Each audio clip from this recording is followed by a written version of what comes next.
처녀 마리아에게 가브리엘 천사가 와서 온 세상을 구원할 구세주를 잉태했다고 했을 때에 참으로 믿기지 않는 이 메시지를 마리아는 38절에서 내가 주의 여종이니까 말씀대로 내게 이루어지이다 하고 고백했던 지난 말씀을 기억하게 됐습니다. 이 마리아는 주께서 하신 말씀이라면 반드시 이루어질 것이다 라는 믿음을 가졌습니다. 그래서 이것이 우리에게 참 중요합니다. 이번 2015년도에도 주께서 내게 주신 말씀이 반드시 이루어질 것에 대한 그런 마리아의 믿음이 오늘 저와 여러분의 믿음이 되기를 간절히 소망합니다. 말씀이 살 길입니다. 그 말씀이 내 귀에 들려지는 것은 굉장히 중요한 내 인생의 사건이죠.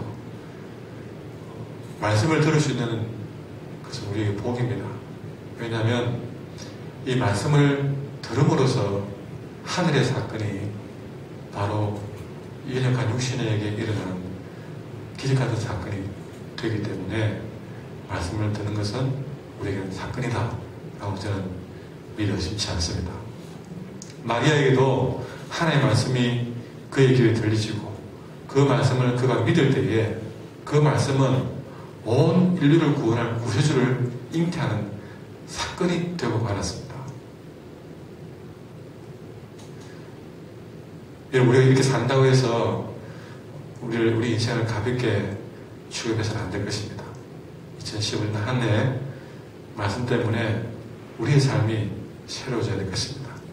그 길은 내게 준 말씀을 하나님이 내게 준 말씀으로 그 말씀이 반드시 이루어질 것으로 믿으셔야만이 그런 놀라운 일들이 일어나게 될 줄 믿습니다. 두 번째 오늘 본문에서 이 마리아는 하나님의 말씀이 그에게 이루어질 것에 대한 믿음을 가진 것에 그치지 않고 어떻게 하느냐, 저 멀리 떨어져 있던 유대 산골에 있는 엘리사벳의 집을 곧바로 방문하는 행위를 우리가 볼 수 있는데요. 여러분, 이 본문에 보시면 36절에 천사가 말을 하면서 마리아를 더 믿게 하기 위해서 한 말이 뭐냐면 네 친족 엘리사벳도 늙어서 아들을 비웠느니라. 본래 임신하지 못한다고 알려진 사람이 아니냐. 그러나 이미 임신한 지가 6달이 되었다. 봐라, 하나님의 말씀은 능치 못함이 없다. 천사가 이렇게 말을 했거든요. 그러니까 하나님의 말씀에 대한 또 다른 증거자가 엘리사벳이었어요. 근데 이 마리아는 그 말씀의 또 다른 증거자인 엘리사벳의 집을 곧바로 방문하는 모습을 우리에게 보여주는 것은 굉장히 그에게 현명하고 지혜로운 행동이었다. 무슨 말이냐? 제가 소두에 우리가 말씀이 내게 사건이 되게 된다. 그러려면 말씀을 반드시 믿어야 된다고 했잖아요. 근데 물론 내 믿음도 중요하지만 물론 이 마리아의 반응이 지혜로웠던 것은 여러분, 우리의 믿음은 또 같은 믿음의 동역자와 함께 할 때에 우리의 믿음은 더 강해지는 것입니다. 같은 믿음을 가진 동역자와 함께 할 때에 우리는 믿음이 더 강해져서 어떤 어려움도 이겨내고 극복할 수 있는 충분한 힘을 가질 수 있게 된다는 것이죠. 여러분, 그래서 우리는 말씀을 들었을 때에 그 말씀을 함께 할 수 있는 만남을 우리는 많이 가지셔야 됩니다. 안 되면 험담이나 하고 세상 사람들이 하는 얘기가 똑같은 자식 자랑, 무슨 돈 자랑, 이런 것에 취미 자랑, 내가 골프를 얼마나 잘하고, 내가 어떤 세상에 백이 얼마고, 이런 이야기를 우리가 하고 세월을 보내는 것이 아니라 말씀을 좋아하는 사람과 함께 시간을 가지고 그와 더불어서 각기 준 하나님의 말씀을 서로 나누는, 이것은 우리의 믿음을 더 강하게 하고 우리의 믿음을 더욱더 전복시키는, 그래서 우리를 더 세상 그 어떤 것도 감당해낼 수 있는 충분한 힘을 갖게 만드는 큰 지혜로운 행동입니다. 한 해 동안 이런 말씀의 만남이 풍성하기를 바랍니다. 이렇게 마리아가 방문을 했을 때에 이 마리아의 방문을 받은 엘리사벳은 이미 성령으로 다 충만한 상태에 있었습니다. 성령으로 충만한 상태에서 여러분 이들이 죽어가는 대화를 보면요, 마리아는 엘리사벳을 함께 있던 말씀의 증거자로서 기쁨으로 찾아갔고, 그 마리아를 엘리사벳은 맞이하면서 그 마리아를 향해서 두 번이나 복이 있다는 소리로 외치게 됩니다. 여러분, 정말 서로에게 볼 때에 이렇게 복이 있다라고 말할 수 있는 그런 아름다운 대화와 만남을 사모합니다. 그분이 간증하는 모습을 봤을 때 당신이 참 그런 간증을 할 수 있는 게 복이 있습니다. 이런 이야기가 서로 나와야 되겠죠. 대화 속에서의 주제가 그 사람을 봤을 때 마음에서 우러나는 정말 당신이 복이 있구나. 여러분 생각해 보십시오. 어떤 만남이 이런 만남을 만들어내겠습니까? 그날 그 대화를 단 10분을 잠시 나누고 차 한잔하고 끝날지라도 참 10분을 만났지만 당신이 복이 있습니다. 그 사람도 내려봤을 때 당신이 복이 있습니다. 얼마나 좋습니까, 여러분? 오늘 여러분이 하루를 지나면서 그 누군가에게 보이지 않는 미션을 하나 드릴게요. 그 누군가에게 복이 있다는 말을 할 수 있는 만남을 가졌으면 좋겠고, 여러분의 입으로 참 복이 있습니다라는 말을 한 5번을 할 수 있으면 좋겠습니다. 그 누군가에게. 또 다른 여러분이 할 수 없는 일이지만 기도하기로는 여러분 오늘 하루 한 3번 이상씩은 다른 사람에게 여러분을 향해서 참 당신 복이 있습니다, 그런 말을 한번 여러분이 들어봤으면 좋겠습니다. 여러분 그게 하루를 살아가는 재미가 아니겠습니까? 복이 있다. 여러분 이 마리아는 처녀로서 잉태를 했지만, 그런데 이 마리아의 임신은 인간적인 눈으로 볼 때는 고난의 시작입니다. 왜냐? 처녀가 아이를 가지기 때문에. 그러나 이 마리아의 임신은 믿음의 눈으로 볼 때 엘리사벳의 말이 맞습니다. 정말 그는 미자 중에 가장 복이 있는 사람이고, 또 태중의 아이도 복이 있다. 우리는 눈으로 보이는 것이 비록 고난일지라도 믿음의 눈으로 봤을 때 복이 된 사람이 되어야 됩니다. 더 나아가서 이 엘리사벳의 태중에 있는 세례요한까지 모태에서부터 성령의 충만함을 받고 있는 것을 보게 됩니다. 여러분 우리가 애를 키워봐서 알지만 아이고 이 아이들이 신앙이 왜 이렇게 빨리 안 자라는지요. 이렇게 하면 기도를 나도 해도 이런 애들한테는 아주 진짜 힘든 일입니다. 오늘 이 정지사님 따님과 같이 나오니까 돌아다니면 너무 기분이 좋았어요. 예. 이번 대학 가는데 하나님께서 가는 길을 더 크게 축복하시기로 믿습니다. 예. 우리도 이쁘지만 마음도 이쁘고 이분도 이쁩니다. 세상에 나가서도 그 믿음 변천했으면 좋겠습니다. 엄마에게 힘이 되어주고 기도 힘이 되어주세요. 예. 근데 여러분 세례요한은 모태에서부터 성령이 충만한 받아요. 이게 굉장한 일이거든요. 성령이 이런 사람 몇 있습니까? 모태에서부터 성령의 충만함을 받고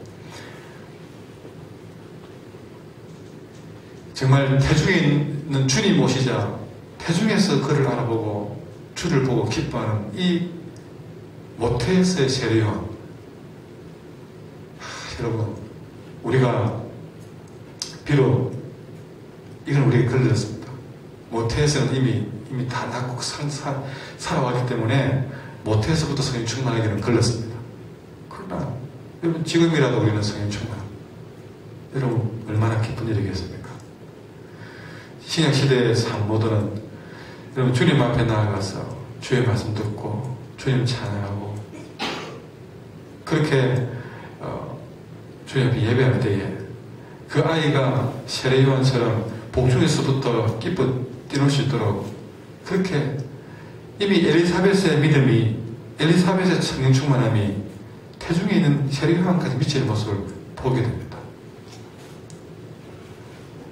여러분 이것도 비록 태중에 연결은 되어 있지 않지만 부모의 믿음은 그 자녀의 믿음입니다. 자녀를 보면 그게 내 믿음의 어쩌면 실상이에요. 나는 내 믿음을 크게 볼 줄 모르지만 내 자녀를 보면 아이가 내 믿음의 거울이다. 내 믿음을 다 보여주는 거. 그래서 그 자녀를 볼 때에 그 자녀가 성령 충만할 때까지 내 믿음을 끌어올려야 됩니다. 이게 우리가 한 해의 숙제입니다. 저도 마찬가지고.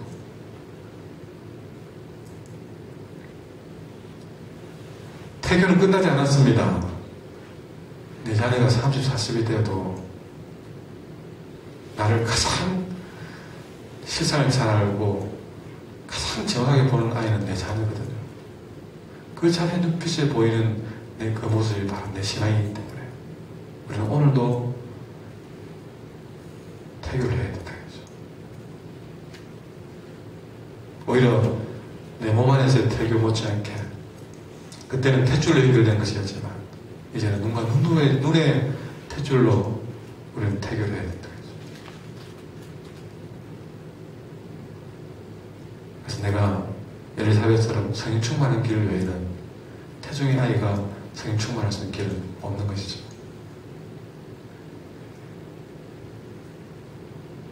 올 한해 하나님 기쁨으로 나가 예배하시고 더 말씀 앞에 순종하시고 더 반드시 기도하시는 것이 나도 살고 내 자녀도 살리는 길이다 것입니다.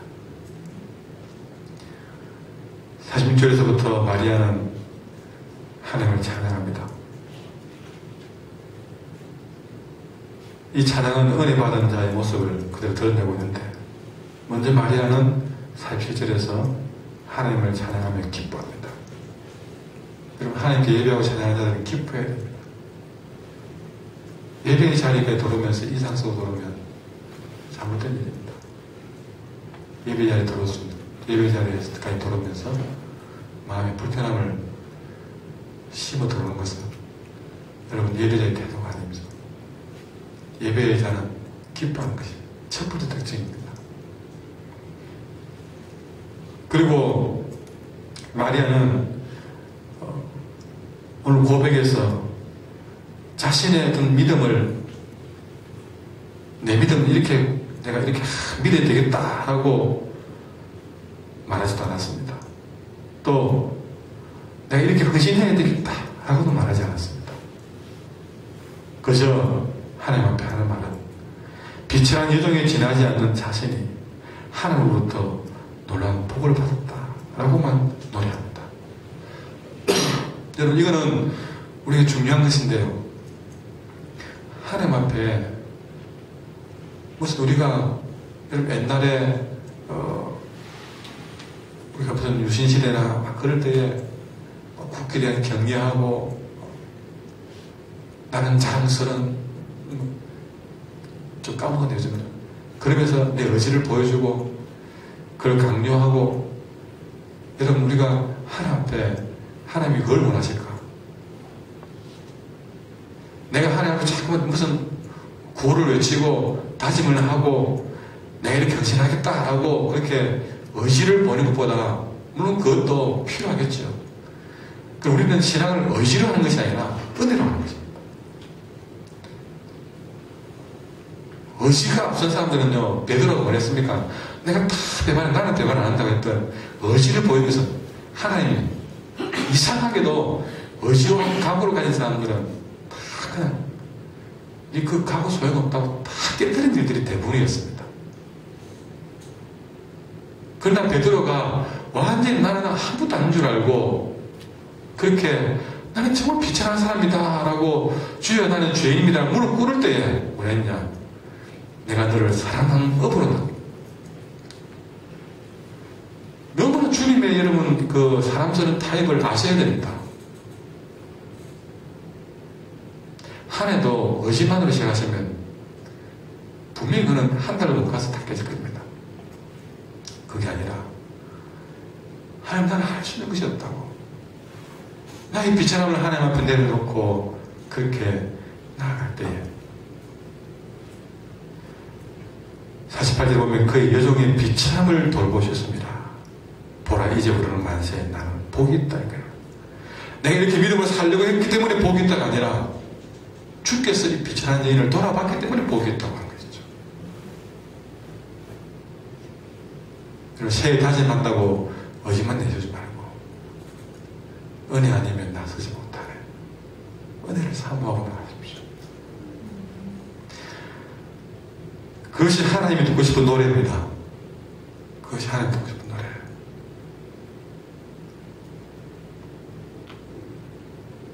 마리아는 오늘 은혜의 법칙에 대해서 말하는데요. 여러분 그 뒤에 보시면 51절부터 뭐라 합니까? 그의 팔로 힘을 보여주시는데 어떻게 보여주느냐? 여러분 세상 같았으면 열심히 그렇게 의지를 가진 자에게 언양해봐라 라고 하겠지만 오히려 51절에 보면 마음의 생각이 교만한 자는 흩어버립니다. 권세 있는 자를 그 위에서 내리쳐버립니다. 그러나 비천한 자는 높이고 줄인 자는 좋은 것을 배불리고 그 마음의 부자는 빈손이 되게 만든다. 이게 뭐냐면 은혜의 법칙이라는 거죠. 여러분 우리는 한 해도 은혜로 사셔야 될 것입니다. 하나님은 우리가 내 삶 가운데에서 하나님의 영광을 드러내기로 하십니다. 그래서 하나님이 좀 마음껏 주무를 수 있는 인생이 생각이 되어야 되고 하나님이 맞은 흔적들이 많은 한 해가 되어야 되는 거죠. 내 생각과 내 의지와 어떤 내 모양이 드러나는 인생이 아니라 나는 없고 주만 드러난 그것이 가장 복이 되는 인생입니다. 은혜 아니면 되지 않습니다. 기도하겠습니다. 하나님, 은혜 입은 자의 복을 오늘 이 말씀을 듣는 성도들과 한국 성도들에게 한국 교회에 허락하여 주시옵소서. 오늘도 은혜로 살며 참으로 복이 있다, 복되다 말하고 말을 들을 수 있는 하루가 되게 도와주시옵소서. 예수님 이름으로 기도합니다. 기도하시기 바랍니다.